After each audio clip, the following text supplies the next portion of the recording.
Welcome student.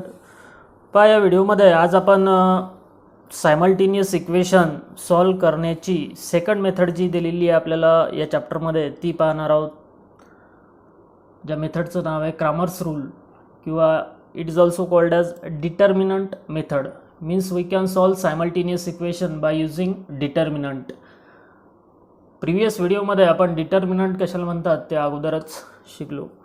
आता ही method काय आहे आणि कशा प्रकारे आपण याने सायमल्टेनियस इक्वेशन सॉल्व करू शकतो ते बघायचं आहे. पण आता काय करायचं आहे तर काही स्टेप्स मी सांगणार. अगोदर consider simultaneous equations.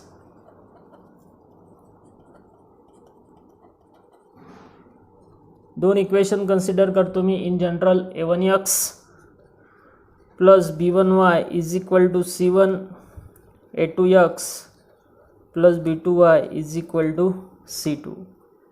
Equation 1 equation 2. पहिली स्टेप करायची, write given equations in the form. जो स्टँडर्ड फॉर्म आहे त्या फॉर्ममध्ये दिलेलं इक्वेशन लिहायचं. कोणता form? ax plus by is equal to c. म्हणजे अगोदर एक्सची टर्म, नंतर वायची टर्म आणि नंतर राईट साईडला इक्वलच्या राईट साईडला कॉन्स्टंट टर्म असली पाहिजेत. तर आपण दिलेले जे स्टँडर्ड फॉर्ममधले इक्वेशन आहे याच फॉर्ममध्ये ऑलरेडी घेतलेले आहे. तसंच इकडे एक एक्झाम्पलसुद्धा पॅरलली सॉल्व करतो मी. जशा स्टेप्स या ठिकाणी लिहिल्या जातील तसंच या ठिकाणी हे एक्झाम्पल सॉल्व केलं जाईल. बघा आता पहिलं तर गिवन इक्वेशन लिहिणे.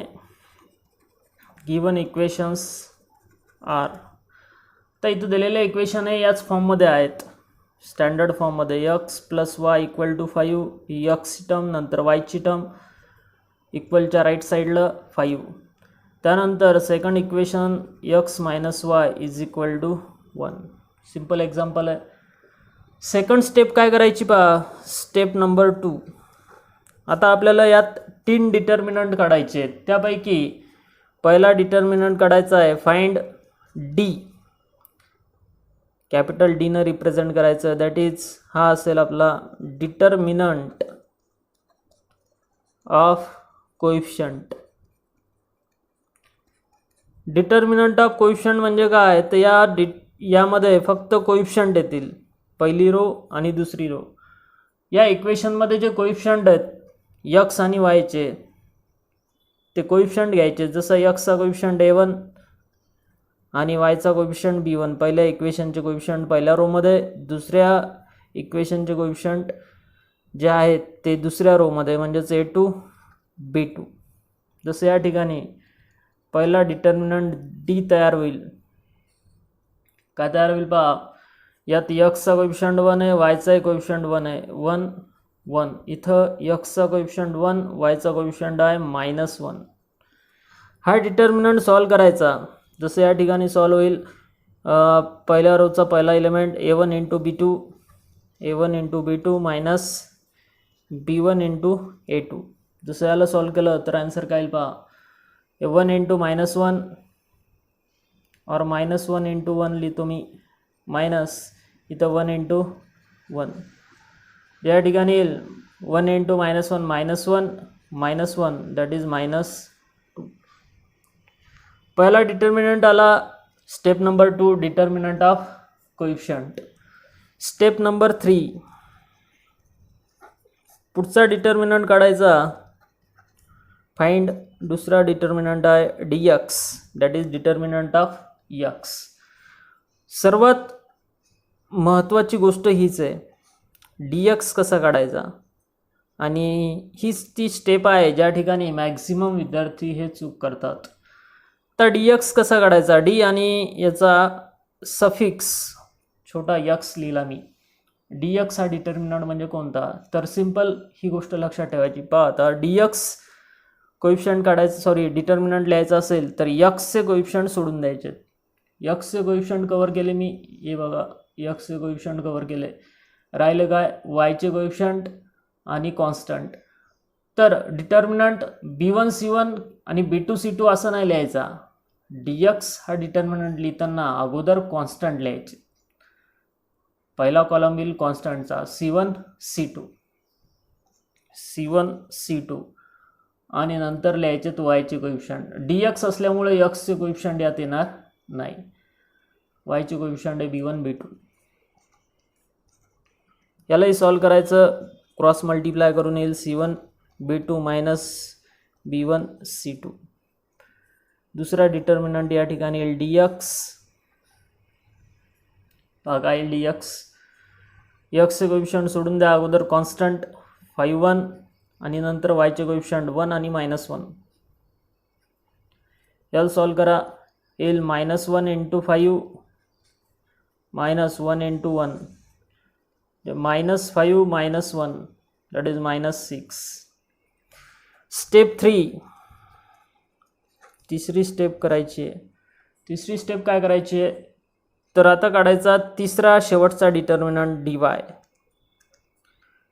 मग dy कसा काढायचा. d आणि त्याला सफिक्स y लिहिलं मी. dy हा डिटर्मिनंट म्हणजे ज्यात y चे कोइफिशियंट येणार नाही. आता y चे कोइफिशियंट कव्हर करतो मी या दोन इक्वेशनमध्ये, गिवन इक्वेशनमध्ये.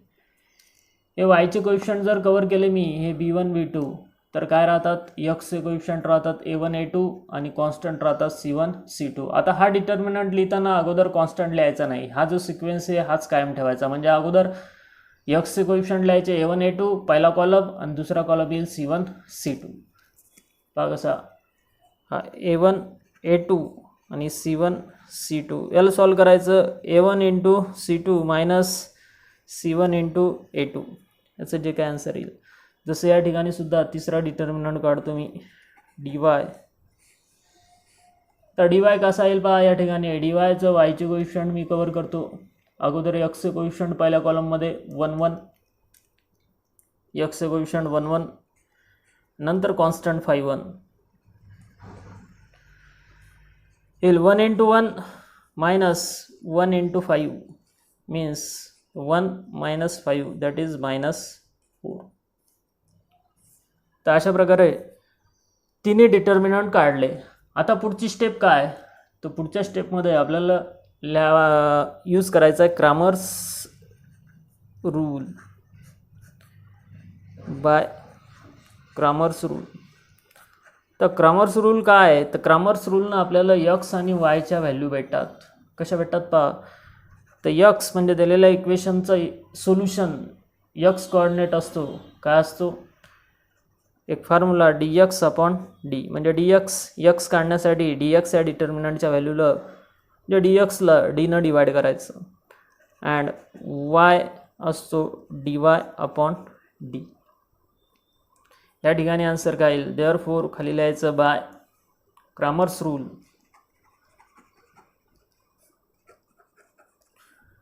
x इज फॉर्म्युला आहे dx/d.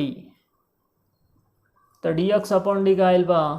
dx/d येईल -6/d काय -2.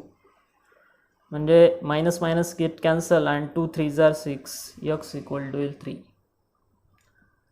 सिमिलरली y काय येईल अँड y येईल. yचा फॉर्म्युला आहे dy/d. जे तीन डिटर्मिनंट काढले आपण हे dx आणि dy याचा यूज करायचा. x काढायचा dx/d आणि y काढायचा dy/d करून हा रेशो dy/d. dy इज -4 आणि d इज -2. म्हणजेच minus minus cancel 2 2s are 4. Therefore solution आलं इक्वेशनचं. Solution is x = 3 and y = 2. तर ही मेथड आहे किंवा सायमल्टेनियस इक्वेशन सॉल्व करण्याची सगळ्यात सोपी मेथड म्हणजे क्रॅमर्स रूल. सिम्पली काय केलं पहा आपण दिलेले दोन इक्वेशन स्टँडर्ड फॉर्ममध्ये मांडले. म्हणजे या फॉर्ममध्ये ax + by = c. Already given होते. इक्वेशन नसतील तर आपण या फॉर्ममध्ये मांडणार.